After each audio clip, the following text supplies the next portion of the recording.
Well, last week on Front Page, we told you about a Bengaluru-based startup that's quietly rewriting the speed limits of voice AI. And today, the story comes full circle. We have the founder of Smallest.AI joining us right here for the very first time on Front Page to talk about how they're building India's own voice infrastructure layer and why latency may just be the most powerful moat in AI. Bengaluru-based Smallest.AI has raised $8 million in seed funding, led by Sierra Ventures with participation from 314 Capital, Better Capital, and Upsparks Capital, Shema Ventures, and Tiny VC. Founded by Sudarshan Kamath and Akshat Mandloy, two engineers obsessed with speed and efficiency, Smallest.ai is taking a radically different approach to voice AI, ultra low latency, GPU light, and privacy first. This isn't about building cool demos, it's about production scale enterprise deployments where milliseconds matter.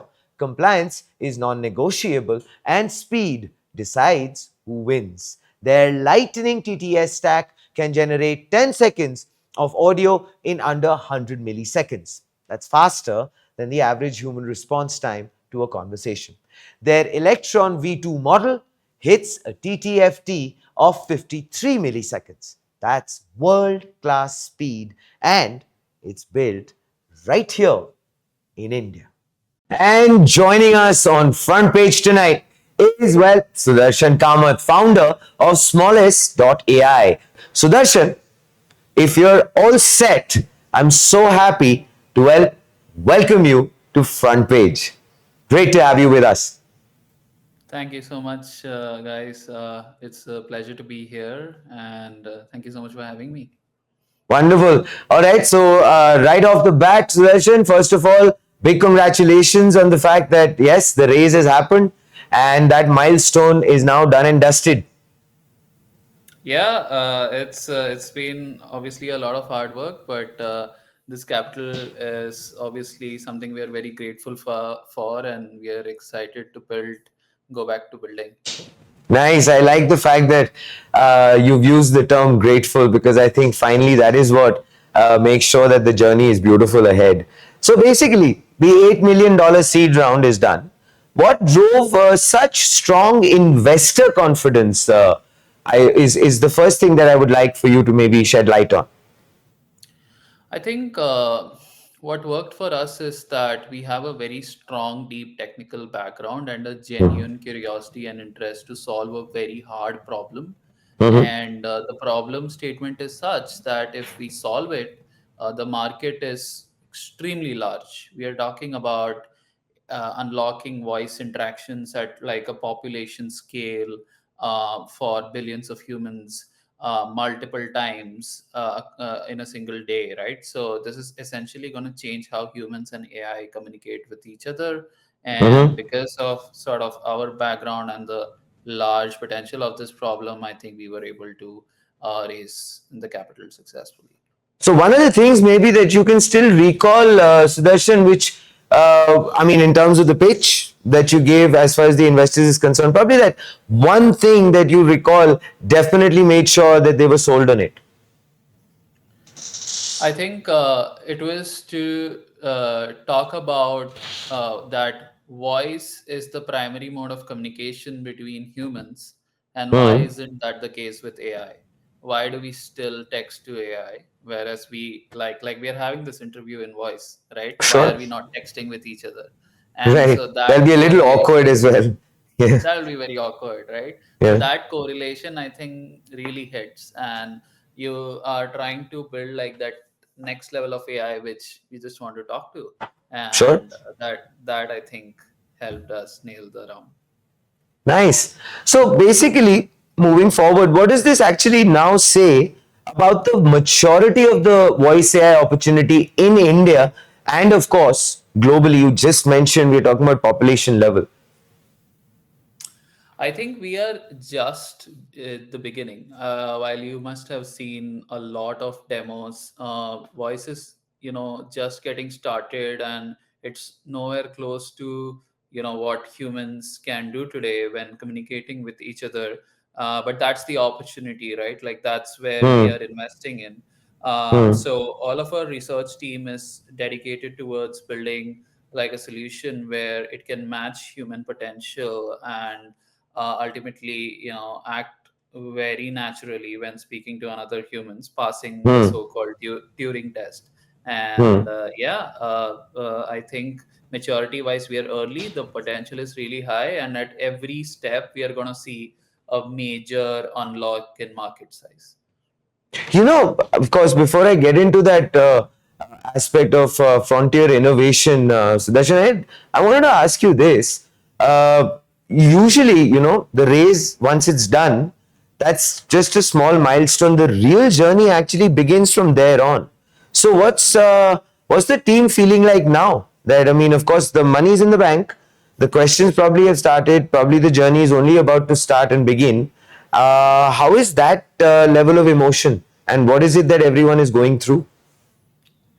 I think if you think about capital, right, capital just gives us the right to sort of work and Hmm. expand, but the ability to work was always there. So the team is just more validated and more excited than ever before, and they already had plans. We have like a decade long plan of what we want to build, and so Hmm. we are we are just going to continue building this, and this is just like a small milestone which obviously is very exciting to us, but at the same time we don't want to be distracted because capital is not the answer to Yep. solving scientific problems, and we are still completely dedicated and focused. We know we still have to prove ourselves. We know we are going up against the giants, and so we are just hungry and we want to stay focused, put our heads down and execute. Definitely not the answer, but for sure a catalyst, Sudarshan, for solving scientific problems. And I'm very happy that you have that catalyst with you now. So, raising for frontier innovation, you've spoken about pushing voice agents to pass the Turing test. You just mentioned it in the coming years. So, what's the core technological leap Smallest.AI is betting on? I think the fact is when text is generated today by LLMs, it's actually Mm-hmm. building like an understanding of the world around it, and the world around it is the world of the internet where everything was in Hmm. text, right? Now imagine a world around it being modeled around voice. So Right. this is not in computers yet. This is the real world, and so we are actually creating like a world model for speech, and this is naturally predicting and understanding and creating a hemisphere which basically understands speech and outputs speech. And this has not been done before because the internet does not contain as much speech data as text, and so I feel like we are just at the beginning of even understanding speech and the world model of speech. And uh, that clubbed with the fact that the LLMs themselves are going to get more efficient, and you're not going to need like a 100 billion budget to train a Hmm. smart model, is Hmm. I think going to be the next leap in speech models and intelligence. Fascinating, Sudarshan. The fact that, well, you're at the point of building, at the threshold of building a whole new world. Anything that you envisage? I mean, obviously, there would be a lot of things that would have been going through your and your team's mind, but probably some of the challenges that you feel could crop up, because this is obviously going to be absolutely novel what you're attempting and going to achieve. I think there are challenges at every level, and we are tackling them, head on. If you talk about the infrastructure level, the hardware, Hmm. even the best of GPUs today from NVIDIA are not good enough for inference and inference at scale and speed. So that's why the Hmm. cost of speech tokens is much higher than the cost of text tokens, 100x, 1000x higher. And for voice AI to be adopted at like a population scale, you should not Hmm. even be thinking about cost, and you should just be able to consume it just like any other commodity every single day, multiple times a day. If you Sure. talk about at a model architecture level, there have been so many diverging opinions about how this architecture should look like, so that is a Right. challenge.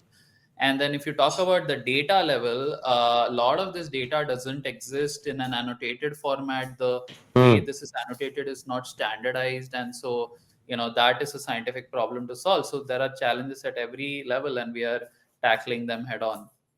Wonderful. That's great to hear the positive energy. So, that of course brings me to this, which is the research first approach. Unlike most startups, you're building a research first organization. So, how do you balance ambitious research and development with rapid product velocity, Sudarshan? I think this is a culture, this is a mindset. I generally pick markets where the problems are very tough to solve, but if you Hmm. solve it, the market size is so large that it's gonna give you multiples and multiples of money that you have invested. And so the Hmm. risk that you're taking by sort of investing in research is very well justified. And today, if you see, this is the best time to do something like this. You can see companies like Figure AI, or you can see Right. Thinking Labs Machines by Mira Murati. None of these Hmm. have revenue. They are valued at billions of dollars, right? So Sure. that's because of the future potential of the research that they can produce is gonna completely change how economies operate. And so that's what we are betting on. Wonderful. And it's so niche. Is that also been probably one of the building blocks behind this thought, Sudarshan? That it's so niche. Nobody also wants to probably attempt it. Maybe that's why you're taking up that challenge in a big way. I think voice AI is definitely a much nicher segment compared to the general world of LLMs and agents and everything that is being built there. Mm-hmm. So I think having that sort of lesser amount of people going after that problem statement does help, but at the same time that is what makes it more challenging as well, because Sure. the infrastructure, as you see, we have to fundamentally solve problems at every single level on our own, Right. versus, let's say, you go and find a text annotation agency today, you will find hundreds of them, right? Yeah. So Yeah. uh, we also have to solve tougher problems because it is a niche, but yes, that is what makes the potential exciting as well. Far more exciting. Fair enough.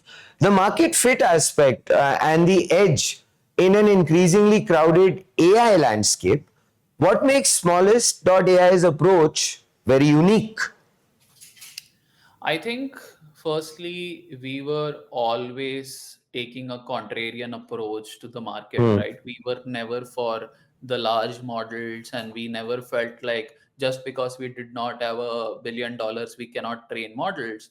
We come Mm-hmm. from a background in autonomous vehicles where we have built models that are a gigabyte or two in size that operate really well. And we know Hmm. how powerful small models can also be. And there is a lot of architectural innovation that as well that will be coming up. Jan LeCun talks about it. There are other Hmm. researchers who talk about it. So I think while AI is crowded and sort of so many companies that are building, everyone is kind of hinging on the same idea that LLMs are going to be successful and then building on top of it. And for us, I think it's always been small is better, and we can also build with small models, and we have always taken that approach, and we continue to operate at a very deep level where we solve Sure. tough problems first, right, instead of running away from it. So that, Right. I think, is going to be a strength going forward as well. Definitely sounds like a wonderful arrow to have in your armory.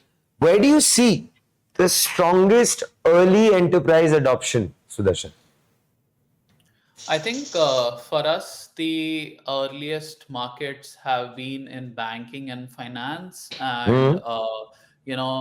generally use cases that are very low hanging, where there were no humans that were there Right. to do these use cases. For example, it could be simple things like after office hour front desk calls, or it could Hmm. be uh, analyzing using speech to text to analyze call centers, or it could be collections calls. So Hmm. we operate across any sort of inbound and outbound call in banking, financial domain, across US and India. Are the primary markets, and Latin America is also an exciting market that is opening up. Right. But low hanging fruits here are where we see early adoption, and then as we go more enterprise, there are much more complex use cases like customer support, etc., where we work with very large customers to make it successful. With this raise, what is the plan in terms of the fact that okay, these are low hanging fruits as you've mentioned, but phase wise, what's the plan looking like, Sudarshan? In terms of what are the other markets that you would probably like to tap, and what are the ones which are on the horizon? I think right now, this raise, most of the money that we have raised will go into research and Mm, developing the next frontier of model. In terms of the market itself, this market and the existing customers that we have are enough to take us to like the next level of Series A or beyond. And nice. obviously, we can also not raise and maybe continue to grow profitably depending on how it Mm, goes. mm, But mm. we have ambitious research ideas, and so you never know. But this Right. raise is gonna, I would say, 50 to 60% just dedicated towards research, and the Sure. remaining would be to service existing customers and to mature our sort of go to market motion, formalize it a little bit, going from founder led sales to like a process. That is what we Nice. will be focusing on. Fair enough. Clearly gives that you have enough runway, and the fact that there is, of course, enough opportunity right now for you to definitely expand as far as research and the opportunities are concerned. Voice AI and India opportunity. India has become a very major hub for AI innovation, Sudarshan. What makes this the right moment to build deep voice intelligence from India for the world? I think one of the strengths that we have is that we have a huge, talented community of engineers and young. Most of our demographics are young, and so when we go into training AI models, a lot of this talent today is getting attracted towards getting skilled in AI, and so we can use them to build these frontier models. And building AI is not going to be like one person getting a magical idea one random day and suddenly turns the whole industry Sure. around. It's going to be a dedicated effort across like organizations to make this shift possible. And so I think India has that potential. We definitely have the mindset and talent for it. I think what we need to do is we need to start focusing on a little more ambitious ideas which can change Sure. the world.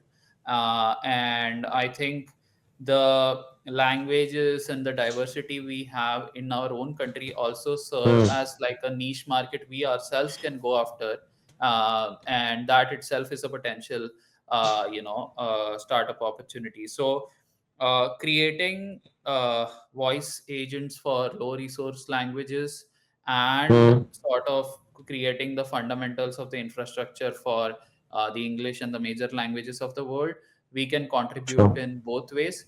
I think it's just going to require us to think from first principles and just sort of Hmm. aim really high in terms of the projects we pick. Of course, you mentioned the fact that talent is at the heart of this all. You've also mentioned that there is going to be a lot of deployment of this particular raise into research and development, which logically brings me to this thought, Sudarshan. What are you looking at in terms of probably, let's say, hiring opportunities? And probably the viewers listening in right now would probably be interested to understand if they can be a part of this endeavor with Smallest.AI.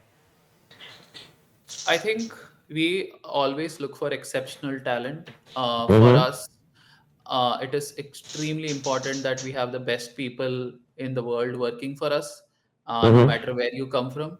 Our best research scientists have never gone to college, so it doesn't matter which college or what degree Very you've done interesting. or where you've worked. Hmm. But I want to make it very clear, it doesn't mean that if you're not done anything we are hiring you. You have to be exceptional. You have Right. to be someone who What's has a you barometer? know I look for strong proof of work. I look for people who Okay. have gone above and beyond and done things which I would not expect them to do with the resources they have. And Oh wow. just Okay. The profiles that come across that are outliers are incredibly motivating, and these are people who are building silently without the noise, just know their stuff really well, and are super dedicated to learn about something new, and just always curious, right? So the best minds can come from anywhere. Sure. And yeah, we are looking for smart speech researchers and AI researchers to join the team. Wonderful. I'm sure a lot of people are definitely going to hang on to every word that you said, which of course will make their future aspirational and obviously help Smallest AI's future become aspirational, which of course brings me to this. Let's fast forward, let's say 3 to 5 years. What's your big vision for Smallest.AI, Sudarshan? I would want us to definitely go deeper across a lot of enterprise software and general software interfaces. I feel today we are barely touching the surface of what voice can act as an Mm-hmm. interface with AI. Mm-hmm. Imagine every single thing from your calendar to your mail to your enterprise HR software being run on voice, and also not just you speaking to it but it proactively speaking to you saying, hey, you have not filed your taxes, can I do it for you? It sends you a WhatsApp Mm, message, sure. things like that. It gives you a call saying, why are you not doing it? I reminded you 3 times, right? So Right. it has a personality. I Nice. would want voice to be a much more proactive interface across all software interfaces, and I think Smallest AI will be the infrastructure layer for that. Genuinely sounds fascinating. Of course, since you said that the voice needs to have a character, hopefully not a disciplinarian, I'm hoping, Sudarshan. Let's see where it goes. Okay, fair enough. What kind of an impact do you want to create actually in enterprise workflows globally? I think simplification would be the biggest goal. Sure, That as nice. enterprises become larger, everything gets more complex. But with voice, it's just a one-directional interface, and what happens in Hmm, the backend stays in the backend, right? With voice and right. generative AI, simplification is the goal. I hope I can simplify hundreds of enterprise workflows across multiple verticals and industries. That's a wonderful aspiration to have, Sudarshan. Final messages, final thoughts moving forward. Aim high. Think about ambitious ideas that can change the world. We are obviously doing our small part, and we are excited. We are going after a very challenging problem. We obviously hope to succeed, but it's not going to be easy. So we have to stay focused, keep our heads down. Capital is not success. We need to prove Sure. ourselves, and yeah, wish us luck. All the best to you and of course your entire team and of course all of the new people who should be hopefully joining in, the outliers, the honed in skills, the people who believe in learning and of course leaving a big mark on the world. This is of course just the beginning, Sudarshan, and we're hoping that you are going to be able to achieve all that and a lot more. And since you said think and aim high, we are going to say this in return to that. Think AI, think Smallest.AI, think you have got to complete that. Think AIM. Okay, that's a good one. Yeah, I wouldn't have thought of that. But yeah, thank you so much for having me. True pleasure. Thank you so much, Sudarshan. Well, that was, of course, Sudarshan. Wishing him all of the luck, and of course, everyone watching, as he has mentioned already, that he looks for people and he doesn't really care for degrees or colleges. He actually looks for that ability to be an outlier, to be dedicated, to find something which everyone is well seeking and is missing out in plain sight. And this is what we finally, of course, have to say about this entire conversation. What we've heard today is actually more than a funding story or a roadmap. It marks a turning point in voice AI. Smallest.ai isn't chasing trends, it's actually constructing a lean, precision first infrastructure. In an era obsessed with scale, they are actually betting on intelligence that's fast, light, and locally anchored. What's very clear is that this is the future of AI, and it won't be about who has the biggest model, but whose interface makes sense. And for the first time, that infrastructure is not just being built in Silicon Valley, it's actually being engineered from India.